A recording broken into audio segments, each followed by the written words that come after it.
Pero hindi maitatanggi, mga kapatid, na ito po ay lalo ding tumindi sa panahon ng kanyang panunungkulan. Yun lang. Opo, nagsimula po noon, pero po mukhang dahil nga po sa hindi, bagamat meron na pong paramdam si dating Pangulong Duterte ng grabing korupsyon sa DPWH, opo, carry over po ito sa administrasyon ito at mukhang, dahil po nga sa nagtatagumpay sila, nawalan na ho talaga ng puwang ang kanila pong contentment.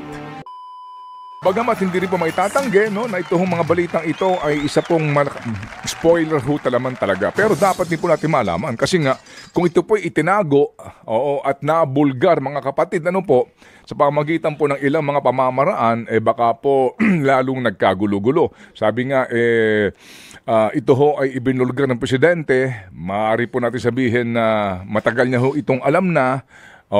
Pero kinakailangan siya na magpaka-quote-and-quote, magpaka-hero dito. Magpakabayani.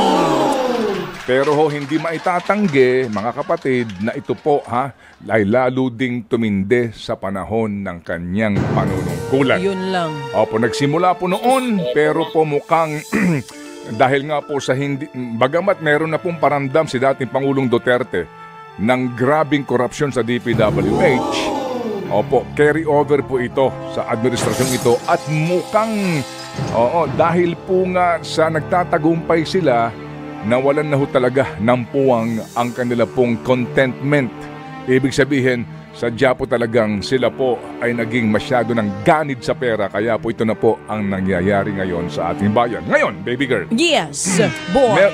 Meron lang tayong girl, meron ako nakausap na negosyante kagabi. Bago ako matulog, tumawag sa akin. Matagal ng negosyante. At sinasabi nga niya itong mga isyong ito, nagtatanong din siya. Sabi niya, Ted, parang ayoko nang makinig sabi, sa mga balita. At napapagod daw siya. Sabi ko sa kanya, pasensya ka na kung nakikinig ka siguro sa amin, lalo na. Pero sabi niya, wala bang ibang magandang balita? Sabi ko, ano bang gusto mo marinig na magandang balita? Kasi kung magandang balita, siguro makinig ka sa makinig ka sa government channel. Walang negative doon no? Puro PR. Sorry, puro PR kasi napapansin ko doon. Pero ang sabi niya kasi, nagre-react siya doon sa sinasabi nitong economic advisor ba? Yung business something Chubanes Chenes, itong si Mr. Go. Alam mo, ang haba kasi ng title. Special Advisor to the President for Investment and Economic Affairs, Frederick Go. Yun ang purpose ng pagtawag actually sa akin. Medyo itong negosyanteng ito, retired na. Mga anak niya na yung nagmamanage. Ang tatanong lang siya itong ang pangyayaring ito. At nabanggit nga niya na nakaka-depress itong mga balitang ito. Pero sabi ko sa kanya, alam nga namang pag-uusapan natin? Meron tayong pag-uusapan tungkol sa presyo ng gulay, supply ng ganire, bigas, itong supply ng Noche Buena items, kung ano-ano pa. But ito talaga kasi ang main issue ngayon. At kung lulubayan natin, baka naman eventually, mapunta sa wala ang ating inaasahan nga na paggagawad ng katarungan para sa bayan. So nagtatanong din siya, ba't ganon? Itong sinasabi na nag-announce yung isang mataas na official Actually, itong SEC chairman ay nakaupo sa Anti-Money Laundering Council. SEC Francis Lim. Tatlo yan sila, BSP, BSP Governor Eli Remolona. Yes, yung pong ating Insurance Commission Chief. Boy. Nagbibinata ka, boy. Sige, tuloy mo. Pumapasok pa ako. Hindi, wala. Ako nga din Uso pa naman siya. Ituloy mo. Ikaw naman, ang bilis mo naman magtampo. Napatawa mo nga yan lahat dito. Tignan mo pulang-pula si Erwin. Sige, tuloy mo. Yung insurance chief. Yung insurance chief. Sige. Ayoko na. Oh, ituloy mo, tatlo yan sila. Nandun ka sa sinasabi mo na tatlo sila. Sige na, ituloy mo na. Ikaw na. Bawal ka umuwi, hindi ka mababayaran ng buo. Sakit nga. Oo. Anyway, tatlo sila. Guard muna ako, ha? Tatlo sila. Tsaka itong SEC. Silang tatlo yan. SEC Chair, Francis Lim. Sabi niya, ano ba itong pati sila mismo nagkokontrahan sa mga sinasabi. Pero ika niya, sa kanya galing ito, ha? Ika niya, among them, wala naman talaga daw masabing maganda eh. Sorry po. Hindi na naman po sa cynical ka o negative ka. Kaya nga, nung binanggit niya na minsan daw na-stress na siya, sabi ko, sorry. Ang suggestion ko, mag-music ka na. Sabi ko sa kanya, Daddy, mag-music ka na. Pag-stress na sa... pag sobra na. Kaya huwag ka na iwasan mo na rin ang pakikinig. Ano sabi niya? Hindi ko naman naiiwasan makinig sa inyo ni Chacha. Sabi ko, kung kami ay kumbaga, 'di ba meron tayong mga disclaimer, 'di ba? Oo. This program. Ang programang ito'y nakaka-high blood. Is dangerous to your heart. Ang programang ito.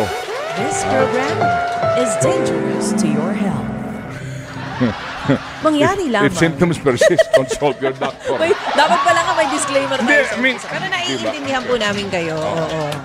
So, yung nga po yun, mga kapatid, hindi ho natin maaari kasing lubayan ng ganun-ganun na lang po itong isyong ito. Ang importante lang, meron din pong bago sa mga pangyayaring ito. Bago po sa usapin ng mga actual na balita na nanggagaling po sa mga sources and yung pong ating pong pag-aanalisa sa mga isyong ito and yung mga posible nga pong solusyon dito po sa problema po na ating kinakaharap. Kahapon po nabanggit ko na po sa mga nagtatanong, may pag-asa pa ba ang bayan?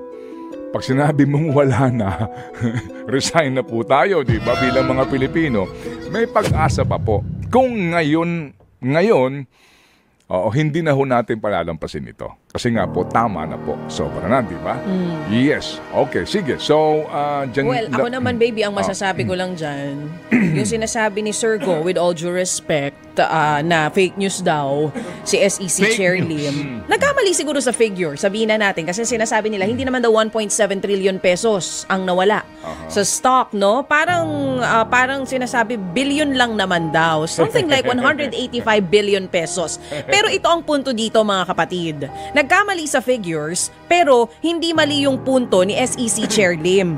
Talaga pong malaki at may masamang epekto etong flood control scandal sa investor confidence. Hindi po natin yun pwede ikaila. Yung sinasabi ni Romualdez, ano yun? Fake news din yun? Opo, ni Ambassador. Baka sabihin nila si Martin Romualdez yan. Ni Ambassador Babes Romualdez. Hindi nagbibigay ng interview. Yung sinasabi ni Ambassador Babes Romualdez fake news din to? Yun na yung sinasabi niya. Natanong siya kung anong epekto nung korupsyon dito sa Pilipinas. Ang sagot niya, and I quote, definitely, alam mo, malaking epekto sa atin yan. Kaya ang nire-report namin dyan sa atin ngayon, kailangang i-resolve nila yung ating mga corruption scandals na yan. At nakabantay po dito ang investor sa iba't ibang panig ng mundo kung paano re-resolbahin to ng Pilipinas. Okay. At sinasabi din ng isang pag-aaral ng US State Department, yun pong corruption dito sa Pilipinas, pervasive, laganap mula noon hanggang ngayon. Di na nga tayo nakaalpas, di ba? Dun sa Corruption Perception Index, 119 tayo.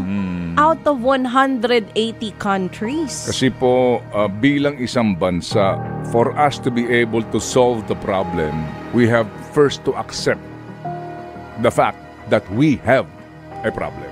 True FM. Pag iniwasan natin to, hindi natin pwede sabihin fake news lang. Hindi malulutas ito. Kasi po, ang sinasabi po ni Ambassador Babes Romualdez, yan din po ang concern ng mga American businessmen. Yan. Ngayon, ito pong si Mr. Go, I mean with all due respect po sa inyo, sir, ano po? Opo, sinasabi nyo, nagkamali yung SEC chairman, nagbase siya sa fake news. At tinatama niya ito. Okay, sige po. So, humingi din po ng paumanhin yung SEC chairman. Okay, pero sir, wag ho kayo magpaka-fake sa katotohanan. Please, close your mouth, open your eyes, and open your ears. Sa totoo lang, Sinasabi po ninyo, hindi, we know, the fundamentals are strong, our investors are coming. Ito mo yung quote sa kanya, sir, yan ang fake. With all due respect. Kasi sinasabi nga ni Ginoong Romualdez, and hello sir, ang mga negosyante ngayon, siguro kapag kaharap kayo, hindi nagsasabi kasi, di ba, alam niyo na ibig ko sabihin, pero ang sinasabi po nila, ang hirap magnegosyo sa bayan na ito. Kahapon lang, ito, nag-text sa akin ng isa. Opo, kasi meron din siyang tinatanong. Ang sabi niya rito, it's so hard to be a businessman in this country, always at the mercy of those in position. May sinasabi siya taga-BIR dito. Opo, I've been telling my children to find opportunities elsewhere. I am sure hindi nila kakayanin ang gantong culture. Ito po yung negosyante. Sabihin ko na lang, nagtatayo sila ng mga billboards. Okay, malaking industriya ngayon yan. Diyos ko po, sabi niya, yung barangay na lang nakukunan mo ng barangay permit. Yung barangay chairman daw nakikipag-profit sharing sa kanya. Sabi, anong profit sharing? Kumbaga, kung ano yung monthly rentals doon, humihingi ng komisyon. Sabi niya, hindi naman pwede yan, boss. Magkano ba gusto mo? O, diba? Nagkatawaran, 300,000. Grabe. Sabi ko, ba't mo naman binigay? Hindi ka nagreklamo. Kasi pag hindi ko binigay yon, nakatayo ako nang hindi ko nilalagyan yon, sila ang sisira sa billboard ko Taga doon sila syempre, ang negosyante po, hanggat kaya pang tiisin, titiisin yan. Ganon sila ang kanilang kultura Siguro part of the problem, hindi nagsusumbong, hindi nagreklamo kasi nga, halimbawa, yung billboard mo, nilagay mo dito sa ganitong lugar, sakop ng barangay na ganito, hindi ka nakipag-cooperate doon sa barangay, nakakuha ka ng kanyang barangay permit. Dahil na pressure na po ito, nagreklamo ka kung kanino man. Oo, yung billboard mo na yon, sino ang babato doon? Sino sisira doon? Yung taga ron. Hindi mo binabantay, alam ka namang magposte ka ng gwardiya dyan. Alam niyo ho yun, 300,000 piso barangay permit. Hindi ba? Maliban doon, ilang pandadaanan mo, building permit, etc. Sa ganun pa lang pong negosyo, di ba? Kaya magpakatotoo po tayo dito sa isyong ito. Mahirap po kapag fake ang pananaw mo sa buhay. With all due respect, di ba? Parang kang nasa ibang planeta, sek. Hindi ba? Siguro pinakamaganda po, tanggapin natin, mali yung informasyon na nanggagaling kay Sec Chairman. Okay, mali yun, pero tanggapin ang katotohanan na may problema tayo, hindi lang sa DPWH, sir. Aha! Acheche! Okay. Think about it. Ayan Tama naman. Kasi nga dito sa Pilipinas, pag matino kang negosyante, iipiting ka. Ikaw ang pahihirapan. Tama o mali? Yung maliit na sari-sari store nga, di ba? Magkanong permit para dyan? Hindi ka naman kikita ng 100,000 sa isang, na lang. Di ba, sa isang buwan. Magtatayo ka lang, ng sari-sari store nga. Ito. Sa mga sa mga bahay nyo. Sa bahay nyo. May bahay ka. Gusto mong i-renovate. Yan. Subdivision. Hingi ka ng building permit sa City Hall. Renovate lang yan, ha? Oo. Good morning, Bert Apostol. Sige. Okay. Panginoon Diyos. Diba? Iniinot nila yung paghingi sa'yo ng requirements. Oo. Para ba sabihin mo, may mali ba? Sabihin mo na kaagad. Hindi. Palilipasan mo na 1 linggo. Pagbalik mo doon, may mali. Ikaw naman. Ba't nandito kami, hindi mo sinabing mali pala to? Talaga bang nagpaparamdam kung medyo galit ka na at alam nila na magsusumbong ka na, doon nila ilalabas. Anak kayo ng... Kalmahan nyo lang mga kapatid. Pero tama yung punto mo, tama yung napansin mo. Siguro yun din ang problema. Hindi tayo nagre-reklamo. Tinatanggap natin yung ganitong sistema. Okay, sige po. So, diba? Tamang oras muna. O sige, bigay mo na. Bigay mo, boy. Ang aga na naman natin. Ang aga natin. Sorry po. Sorry na po. Wala. Ganun po talaga Kasi nga may tumawag din sa akin kagabi na negosyante, patulog na ako sabi ko, matutulog na ako, 7:00 ka ako. Meron siya mga tinatanong-tanong na ng mga bagay-bagay. Napagkwentuhan namin ito. Nasabi nga niya napapagod sa mga balita. Sorry po ka ako. Ano ho bang pwede natin pag-usapan dito na maganda? Opo, na tingin po ninyo yung maganda. Kasi hanapin mo yung dyaryo. Anong maganda dyan? Maganda o sige. Doon ka sa lifestyle. Anong usong ngayon anong usong hairdo ngayon? Anong usong...